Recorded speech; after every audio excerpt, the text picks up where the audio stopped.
In the last couple of lectures, we've been talking about the social and political origins of Renaissance humanism. In this lecture, what I want to do is take a look at some of the ideas and the answers that humanists actually found in the classics, because they got ideas and especially new perspectives from the classics, which not only helped them solve a lot of their own problems, but also created many of the fundamental ideas of modern thought. Now, you've already seen that civic humanism, born in Florence with Saiutati and Bruni, sought to read the classics for political, social education and the good of the community, you could say in service of the state. But this was not the only focus that humanism had. Humanism also read the classics to get new perspectives on other issues, not just issues of politics and society, but other deeper, more age-old, you might say eternal human questions about the nature of man, society, God, people's relationship to each other. And so what I want to do in this lecture is take a look at some of these other answers, the kind of broader answers that the humanists got from the classics. And we'll start by taking a look at the very famous Renaissance humanist, one of the fathers of humanism, Francesco Petrarch, who lived from 1304 to 1374. You could call him the co-founder of humanism, along with Saiutati and Bruni. But he really founded a different branch of humanism. Whereas civic humanism was more politically and socially oriented, Petrarch was interested more in individual ethics and morality and the individual conduct of a person. So what I want to do first of all is take a little bit of a look at his life, his ideas on education, and then we'll take a look at some of the other perspectives he got from the classics. Although he's from a Florentine family, his family was exiled from Florence, and he was actually born in the papal city of Avignon, the son of a notary. Like his father, he went to law school, attended law school at Montpellier and Bologna both, and came back to Avignon and got a good job as secretary to a leading churchman there. But when he came back to Avignon, he brought some ideas about education that he'd gotten during his legal education that made him really question medieval education and develop his own new ideas, which really were one of the foundations of humanist education. For one thing, he found his legal studies turned him against the vocational, professional nature of medieval education. Because he basically found that, even though he got a good job with it, he found the education too abstract. And it was largely based on scholastic philosophy and logic, as most things were in the medieval university. And for that reason, he found it rather impractical, at least for himself. And he said it was impractical because it didn't really teach him or anybody else, as far as he knew, the one thing that people should know more than anything else, and that is how to live a good life. And he didn't feel like it had taught him how to live a good life, and that's what he thought education should do.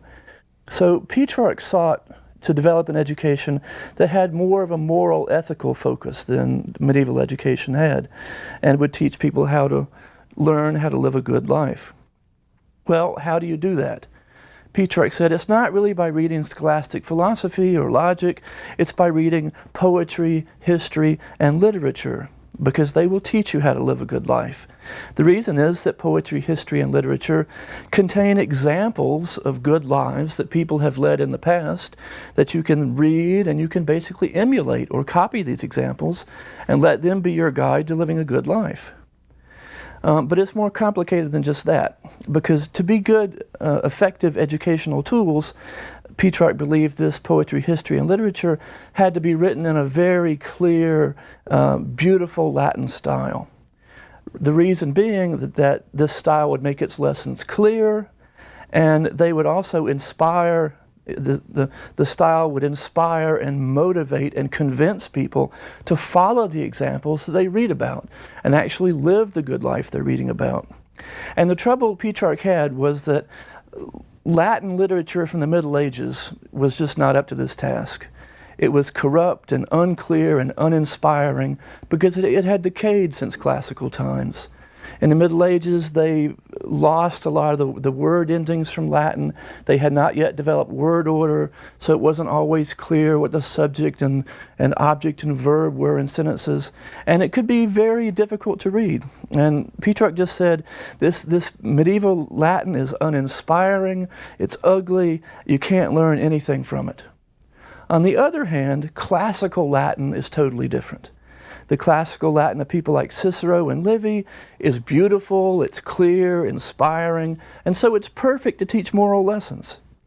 And an ethical education can really only be based on the classics because of the nature of the language, which makes it so much more fit to teaching the kind of moral lessons that people needed to learn. So Petrarch called for a revival, return to the classics, to learn these moral lessons and learn how to live a good life. In fact, language was extremely important to Petrarch in many different ways.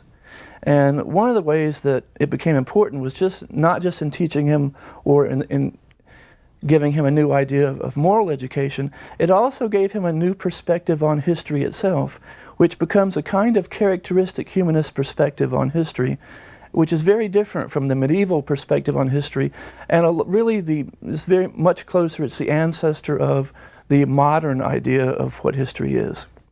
To understand this, though, we first have to look a little bit at what medieval thinkers, how they understood history. And it was very different from how we understand history today. In the Middle Ages, they saw very little change taking place in history. They saw a kind of unity and continuity between periods, between classical antiquity and their own day, with not much changing over time. Why did they see that?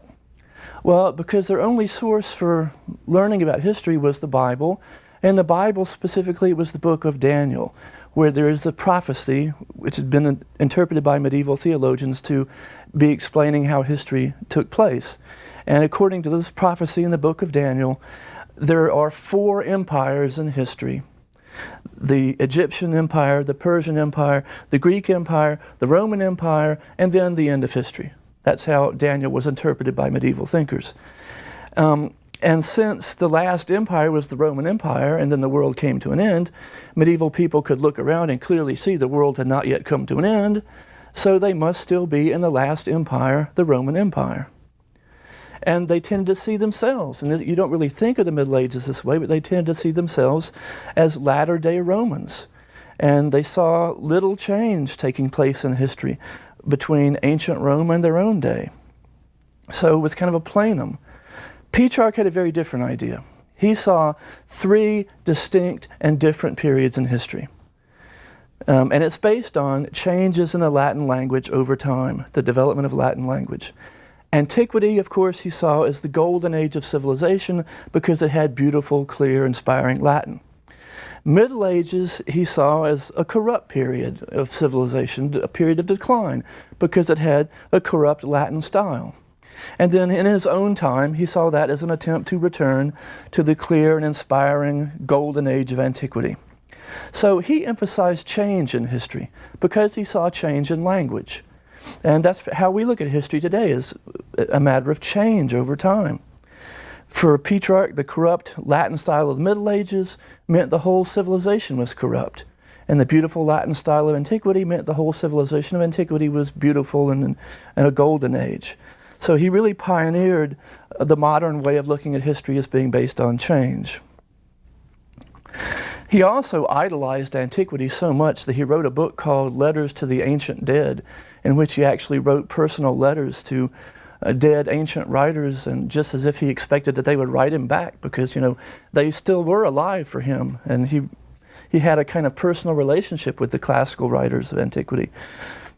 When one person asked him, well, why do you admire the classics so much? He just said, it's because it's so much better than, what's gone after that. Well, from Petrarch, we can see that humanist culture is based heavily on language and especially on rhetoric. And this humanist concern for rhetoric, eloquence, good public speaking has an impact on how they attempted to teach ethics, which we also know was extremely important to the humanist. How to live a good life, what moral philosophy, what good ethical decisions were. And here again, they differed greatly from the Middle Ages. In medieval education, according to the humanist viewpoint of this, they had failed to teach ethics properly because they had attempted to teach ethics based on scholastic philosophy and logic, Thomas Aquinas and Aristotle, for example. And in doing that, they had used logic and used reason to teach ethics.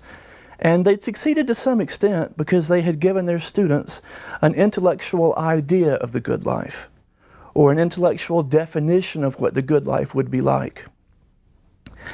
But Petrarch believed, and other humanists believed, that this intellectual idea or definition of the good life was just too abstract and theoretical and not very practical and applicable for people. Well, why did medieval education do that? Why did they give just this definition of the good life and kind of stop there? That was because, oddly enough in some ways, medieval education had a more optimistic idea about human nature than the humanists did. Medieval teachers believed that people were essentially rational creatures, and that if they knew the good, if they had an idea or definition of the good, they would automatically do the good. So an idea or definition was really all you'd need to lead a good life and go out and make the right decisions. If you have knowledge of the good, you will then automatically basically do the good. That was the medieval view. They thought that man's will was by nature inclined to do what his intellect knew to be the right thing. Contrary to the other views of the Renaissance in some cases, the 14th century crisis had given humanists a more pessimistic view of human nature than this, especially with relationship to the human will. The humanists came to believe that people really need more than just knowledge of the good, more than just a definition of the good life in order for them to do the good and live the good life. So for the humanists, to know the good was not necessarily to do the good, whereas for medieval thinkers, to know the good was pretty much to do the good. Well, why was that? Because the humanists believed that people's will was corrupt, and it was inclined in many cases not to do the good, even if their reason knew what the good was. Why did they have this pessimistic view of human nature? Well, it could have come from the 14th century crisis and the humanist view of the Middle Ages in general. It's also a deeply Christian view that man's will is by nature corrupted by original sin and inclined not to do the good. But for whatever reason, the humanists really thought that just having the definition or the idea of the good was not going to be nearly enough to get people to actually live the good life. And they would say that ethical education had failed if it didn't lead people to lead good lives, if it didn't actually inspire and motivate people to practice good life and make good ethical decisions. Just the knowledge was really not the end point. So the humanists believed that a good moral ethical education had to change people's will. It had to inspire the will. It had to inspire the will to do the good that reason knows. So they believe you've got to do both things. You have to teach the intellectual idea of the good, obviously, but then you also have to inspire and move and change the will and motivate people to go out and practice the good, do the good, live the good life. And that was going to be the difficult task for the humanists. Medieval philosophy, medieval education had supplied only half the job. It supplied only the idea and not the inspiration. So the knowledge, but not the motivation. How did the humanists solve this problem? Well, they solved it through one of their basic fundamental ideas, rhetoric, eloquence. That rhetoric and eloquence could be the tool that would inspire and motivate the will to go out and do the good that the intellect had learned about, that the intellect had knowledge of. So you have to have both these halves to education for the humanist. You've got to give the intellect the idea of what the good life is, then you have to use rhetoric, eloquence, to motivate and inspire the will to follow the idea and live the good life and do what's right. That was where the humanists really had a very different view of ethical education than medieval thinkers had had. You need both sapientia and eloquentia, knowledge of the good